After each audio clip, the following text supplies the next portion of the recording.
Movie की शुरुआत एक लड़की से होती है जो शीशे के सामने बैठी तैयार हो रही थी कि तभी पीछे से एक आदमी आके उसके कंधे पे बने जख्म पे हाथ रखता जल्दी तैयार होने का कहता है। जिसके बाद वो लड़की बहुत हिम्मत करते हुए उठ के एक डाइनिंग टेबल के पास पहुंचती है और अपने कपड़े उतारते हुए उसके ऊपर लेट जाती है। सीन्स एक चाइनीज शेफ पे शिफ्ट होते हैं जिसे कोई बहुत सारे पैसे देता है। जिसके बाद वो शेफ उस डाइनिंग टेबल पे लेटी हुई लड़की को सुशी, जो कि एक चाइनीज डिश है, उससे पूरा भरने लगता है। अब एक तरफ शेफ उस लड़की को तैयार कर रहा होता है, वहीं दूसरी तरफ हम एक कैदी को जेल से आजाद होते हुए देखते हैं। लड़की किसी लाश की तरह टेबल पे लेटी सुशी से कवर होती है। उसे तैयार करने के बाद शेफ उसे समझाता है कि उसे अपनी ट्रेनिंग्स को अच्छे से याद रखना होगा। यहाँ जो भी हो जाए उसके मुंह से उफ तक नहीं निकलनी चाहिए, ना ही वो हिल सकती है और ना ही किसी के साथ आई कांटेक्ट कर सकती है। ये सारी बातें जहन में रखेगी तभी वो कामयाब होगी, वरना मारी जाएगी। सीन्स उसी जेल से निकले हुए आदमी फिश पे शिफ्ट होते हैं, जो बाहर आते ही सबसे पहले अपने घर कॉल करता है। उसकी बेटी उसकी आवाज सुन के कुछ खास खुशी का इजहार नहीं करती,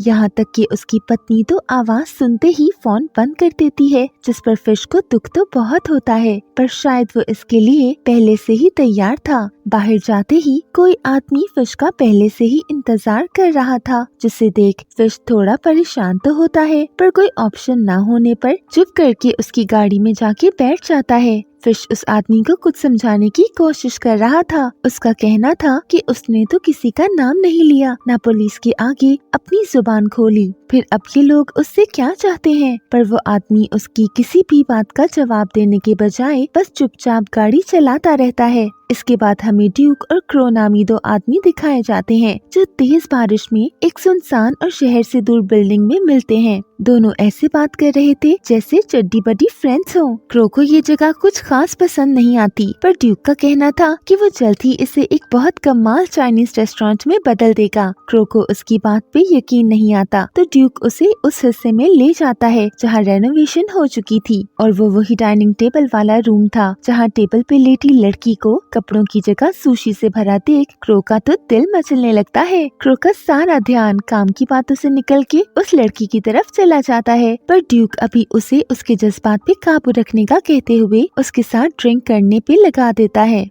और वो लड़की कोई भी रिएक्शन दिए बगैर बस किसी डॉल की तरह लेटी ये सब होता देख रही होती है। क्रो उससे कोई रिएक्शन लेने की कोशिश करता है, पर वो लड़की आंख तक नहीं झपकाती, जो क्रो को काफी हैरान करता है। अब ये दोनों बातें करने लगे ही होते हैं कि एंट्री होती है एक नए कैरेक्टर मैक्स की। क्रो और मैक्स एक दूसरे को देख ज्यादा खुश नजर नहीं आते, जैसे कोई जानी दुश्मन हो। दोनों बातों के तीर चलाते हुए एक दूसरे को घायल करने लगे होते हैं। मैक्स को क्रो का वजूद एक मिनट के लिए भी बर्दाश्त नहीं था, पर ड्यूक का कहना था कि इन सबको एक दूसरे की जरूरत है। इससे पहले दोनों हाथापाई पे उतरते वहाँ एक और आदमी फ्रांसिस पहुँचता है, जो यकीनन इनकी टीम का हिस्सा है। इन सब की पहली नजर तो सुशी गर्ल पर ही पड़ती है, पर फिर ड्यूक के ऑर्डर सुनते हुए ये लोग उसकी तरफ बढ़ने के बजाय आपस में बात करने लगते हैं। फिर इनकी बातों से पता चलता है कि फिश भी इन्हीं की टीम का हिस्सा था और वो भी यहाँ आने वाला है। 6 साल पहले इन सब ने मिलके किसी मिशन पे काम किया था, पर नाकामयाब रहे थे। आगे हम देखते हैं कि क्रो और मैक्स मजीद एक दूसरे का वजूद बर्दाश्त नहीं कर पाते और मैक्स क्रो को जख्मी कर देता है, जिस पर वो अपना जख्म साफ करने वॉशरूम चला जाता है। पीछे से फ्रांसिस सुशी गर्ल को लेके थोड़ा सस्पिशियस नजर आता है कि उसके सामने इन्हें इनकी इतनी पर्सनल बातें नहीं करनी चाहिए, पर ड्यूक को उस लड़की से ऐसा कोई खतरा नहीं था, क्योंकि उसके हिसाब से वो अपना मुंह नहीं खोलने वाली। इतनी देर में फिश भी वहाँ पहुँच जाता है। ड्यूक इन सबको खाने की टेबल पे बैठने का कहता है, जहाँ इन सबको चेयर्स पे कुछ फेस मास्क पड़े मिलते हैं, जिनका इनके पास से कोई लिंक था। ड्यूक इन सबको बताता है कि फिश के जेल से निकलने की खुशी में उसने ये पार्टी रखी है, जहाँ ये सब एक चाइनीज गेम खेलेंगे, इसीलिए ये लड़की सुशी से कवर हुई यहाँ लेटी है। इस लड़की के ऊपर फिशेस में से एक फिश जहर वाली है, जिसको खाते ही आदमी को एक दर्दनाक मौत आएगी। पहले उसका बदन काम करना छोड़ देगा, जिसके बाद वो आहिस्ता आहिस्ता मौत के करीब जाएगा। इसलिए अभी कोई भी इस लड़की को हाथ नहीं लगाएगा। आहिस्ता आहिस्ता ये सब गेम में आगे बढ़ेंगे, जिस पर आखिर में जीतने वाला इस लड़की को हासिल कर लेगा। तभी तो जीत का मजा आएगा। अब इन सब की बातों से साफ पता चल रहा होता है कि इनमें से किसी को भी एक दूसरे में रत्ती भर की दिलचस्पी नहीं है, पर फिर भी ड्यूक के कहने पर ये सब यहाँ क्यों है, ये आगे पता चलेगा। मैक्स को चॉपस्टिक से खाना नहीं आता, जिस पर इरिटेट हुए वो फिश पे चिल्लाना शुरू हो जाता है कि उसे इस गेम में कोई इंटरेस्ट नहीं, उसे बस उसके पैसे चाहिए।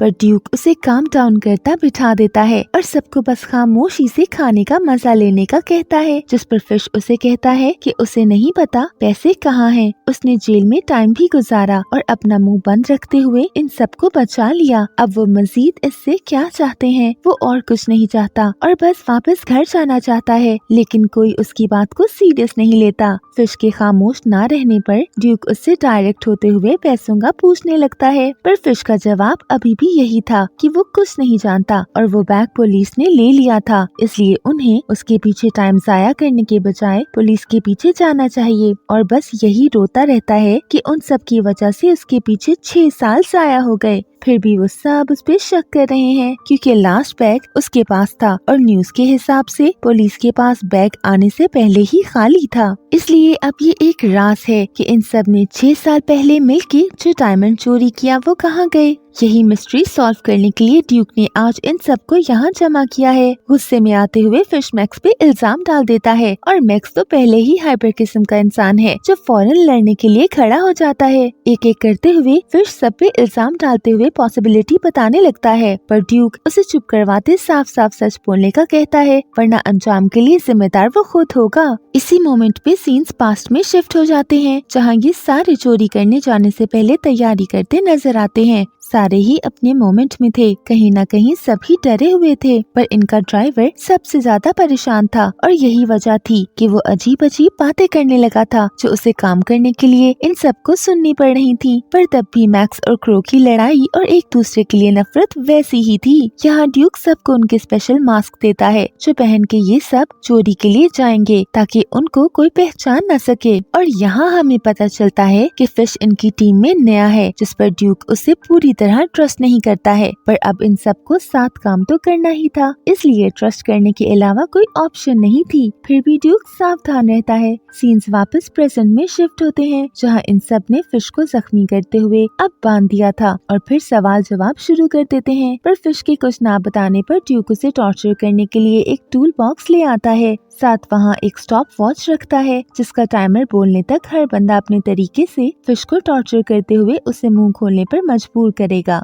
सबसे पहले ड्यूक शुरू करता है और सिर्फ बात करते हुए फिश को समझाने की कोशिश करता है, लेकिन फिश के कुछ ना बोलने पर फिर से टाइमर लगता है और अगले बंदे को मौका देता है। यहाँ फिर से पहले जाने के लिए क्रो और मैक्स के बीच तू मैं शुरू हो जाती है। आखिर में मैक्स जीतते हुए पहले आगे बढ़ता फिश को मारने लगता है, पर फिश अभी भी मैक्स को इल्जाम दे रहा था क्योंकि बैग बेशक उसके पास था, पर मैक्स पुलिस वालों से मिला था। मैक्स उसकी बातों से गुस्सा हुए उसे दर्द पहुंचाने लगता है। आखिर एक लिमिट पे पहुंच के ड्यूक उसे रोक देता है, जिसके बाद बारी आती है क्रो की, जो फिर से मैक्स को पिंच करने लगता है कि वो उससे पहले फिश को मुंह खोलने पर मजबूर कर देगा। आखिर में दोनों शर्त लगाने का फैसला करते हैं, यानी जो पहले फिश का मुंह खुलवा के डायमंड्स का पता लगा लेगा वो जीत जाएगा, जिस पर सब मान जाते हैं और इन दोनों के बीच बेट लग जाती है। जिसके बाद क्रो बहुत कॉन्फिडेंस के साथ आगे बढ़ता है और चॉपस्टिक्स फिश की टांग में घुसा देता है। जब वो दूसरी टांग में भी डालने लगता है तो फिश कहता है कि उसे कुछ याद आ गया, जो सुन के मैक्स इरिटेट हो जाता है कि वो शर्त हारने लगा है, पर उल्टा फिश उसे माँ की गाली दे देता है, जो सुन के क्रो की सारी एक्साइटमेंट मर जाती है और मैक्स क्रो का मजाक उड़ाने के लिए पागलों की तरह हंसने लगता है। ये देख गुस्सा हुए क्रो उसे पंच मारते बेहोश कर देता है और हम वापस पास्ट के सीन्स में पहुंच जाते हैं, जहां ये सब डायमंड्स चोरी करने उस जगह पे पहुंच गए थे। सिक्योरिटी किसी विजिटर्स के आने का सुन के चुकन्ना हो जाती है और उनके बाहर आते ही ये लोग 1 मिनट का टाइम जाया किए बगैर एक एक करते सिक्योरिटी के लोगों को मार डालते हैं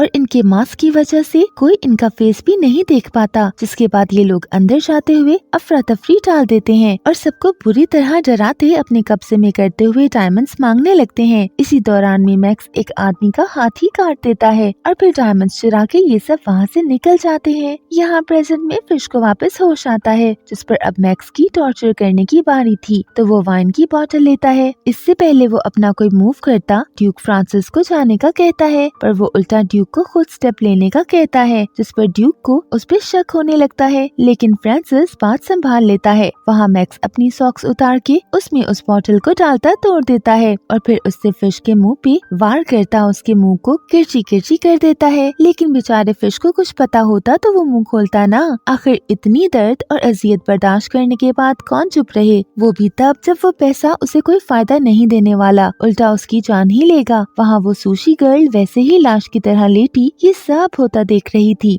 फ्रांसिस का ये सब देख बुरा हाल हो रहा था, क्योंकि वो इस टॉर्चर के खिलाफ था, पर कुछ बोलने की हिम्मत भी नहीं कर पा रहा था। अब क्रो आगे बढ़ता है और अपना टॉर्चर बॉक्स खोलते हुए पहले तो फिश को वार्न करता है, पर फिश के अभी भी खामोश होने पर अपना काम कंटिन्यू करने का फैसला करता है। वहाँ ड्यूक फ्रांसिस को परेशान देख उससे सवाल करने लगता है कि वो पहले तो ऐसा नहीं था, अब क्या हो गया। अब एक तरफ क्रो फिश को टॉर्चर कर रहा होता है तो दूसरी तरफ ड्यूक और फ्रांसिस की बातें चल रही होती हैं, जिस पर ड्यूक रिवील करता है कि वो जानता है फ्रांसिस बाहर अपने साथ आदमियों को लाया है, जो सुन के फ्रांसिस की तो चिट्टी बिट्टी गुल हो जाती है। वहीं क्रो फिश के दांत तोड़ने लगता है, जो देख डरता हुआ फ्रांसिस वॉशरूम चला जाता है, जहाँ पहले वो खुद को काम डाउन करता है कि वो पकड़ा ना जाए। जिसके बाद वो ड्रग लेने लगता है और ड्रग लेने के लिए भी वो अपने बेटे की पिक्चर का इस्तेमाल करता है। फिर हम देखते हैं कि उसकी बॉडी पे कुछ फायरिंग हुई है, जैसे वो इनके बीच हो रही बातें रिकॉर्ड कर रहा है। सीन्स वापस क्रो पे शिफ्ट होते हैं, जो फिश के बहुत से दांत तोड़ देता है, पर फिश दर्द बर्दाश्त करने के बजाय कुछ नहीं कर सकता था। फाइनली फिश कुछ बोलने लगता है। अब आहिस्ता आहिस्ता वो बातों बातों में कुछ याद करते हुए बोलने की कोशिश कर रहा था। वहीं साथ साथ हमें इनके पास्ट में चोरी करने के बाद भागते हुए फ्लैशबैक्स देखने को मिल रहे थे। अब इससे पहले फिश किसी कंक्लूजन तक पहुंच सकता, मैक्स उसे पंच करते हुए इतना बुरा हाल करता है कि फिश वहीं दम तोड़ देता है। वहाँ पास्ट में इनकी वैन का एक गाड़ी के साथ बहुत बुरा एक्सीडेंट हो जाता है। पास्ट के ही सीन्स दिखाए जाते हैं, जहाँ सामने गाड़ी वाला आदमी इनकी मदद के लिए आता है, पर ड्यूक उल्टा गुस्से में आता हुआ उसे गोली मारता वहीं उसकी जान ले लेता है। जिसके बाद इन्हें पुलिस की गाड़ी की आवाज सुनाई देती है, तो अपनी जान बचाने के लिए ये लोग भागने निकल पड़ते हैं और अपने ड्राइविंग फ्रेंड को वहीं मरता छोड़ देते हैं, जिनमें सबसे पीछे फिश था और डायमंड वाला बैग उसी के हाथ में था। प्रेजेंट में फिश के मरने पर ये सब मातम कर रहे होते हैं, क्योंकि इनके हिसाब से सिर्फ वही इन्हें डायमंड्स तक पहुंचा सकता था। इसी दौरान में क्रो और मैक्स में लड़ाई शुरू हो जाती है। तभी वहाँ फ्रांसिस आके उन्हें रोकता हुआ कहता है कि ये सब ड्यूक का प्लान है कि वो इन सब को आपस में लड़वा के रास्ते से हटा दे और सारे डायमंड्स खुद रख ले। आज इन्हें यहाँ बुलाने का इसका कोई मकसद था। असल में डायमंड्स उसी के पास है। बात खुद पे आती देख ड्यूक फ्रांसिस के बाहर पुलिस को लाने वाली बात बता देता है, पर यहाँ आने से पहले ही फ्रांसिस वायर्स उतार आया था। लेकिन अब सब उसको शक की नजर से देख रहे थे, जिस पर ड्यूक उसे मार डालता है। ये देख अब मैक्स को भी ड्यूक पे शक होने लगता है, लेकिन क्रो ड्यूक का साथ देता है, जिस पर मैक्स और क्रो के बीच लड़ाई में दोनों एक दूसरे को गोलियों से छलनी कर देते हैं। मैक्स की तो वही मौत हो जाती है। क्रो की आखिरी सांसों में ड्यूक उसे गोली मारता ऊपर पहुंचा देता है, जिसके बाद वो सुशी गर्ल की तरफ बढ़ता है। पहले तो वो उसे गोली मारने लगता है, लेकिन फिर सोचता है कि डायमंड्स तो हाथ लगे नहीं, लड़की से ही मजे उठा ले, जिस पर वो सुशी गर्ल के ऊपर पड़ी आखिरी फिश उठा के खा लेता है, जो असल में जहर वाली थी। फिश खाते ही ड्यूक हिलने जुलने से रह जाता है। यहाँ सुशी गर्ल, जो अभी तक इस मूवी में एक साइलेंट रोल प्ले कर रही थी, फाइनली अपना मुंह खोलते हुए रिवील करती है कि जिस गाड़ी के साथ इनका एक्सीडेंट हुआ और जिस आदमी को ड्यूक ने मारा, वो असल में इसी का हस्बैंड था और ये अपने हस्बैंड का कत्ल होते गाड़ी से देख रही थी। तब तो ये कुछ नहीं बोली, पर इसने बदले की ठान ली थी। जब ये इन सब के जाने के बाद अपने हस्बैंड की लाश के पास गई, तो डायमंड का जो बैग फिश के हाथ में था, वो गाड़ी में फंस के फट गया था और सारे डायमंड वहीं गिर गए थे, जो इस लड़की ने उठा लिए और 6 साल तक इनसे अपना बदला लेने की प्लानिंग करने में इस्तेमाल किए। ये सब बता के वो ड्यूक को गोली मारती वहाँ से निकल जाती है और हम देखते हैं कि शेफ और ड्यूक का आदमी उसके साथ मिले हुए थे। शेफ तो सुशी गर्ल को वहाँ से ले जाता है, जबकि पीछे से उसका आदमी पुलिस की वैन और उस बिल्डिंग को आग लगाते हुए सारे सबूत मिटा देता है। इसी मोमेंट पे ये खूनखार मूवी सुशी गर्ल के बदले के साथ खत्म हो जाती है। Thanks for watching.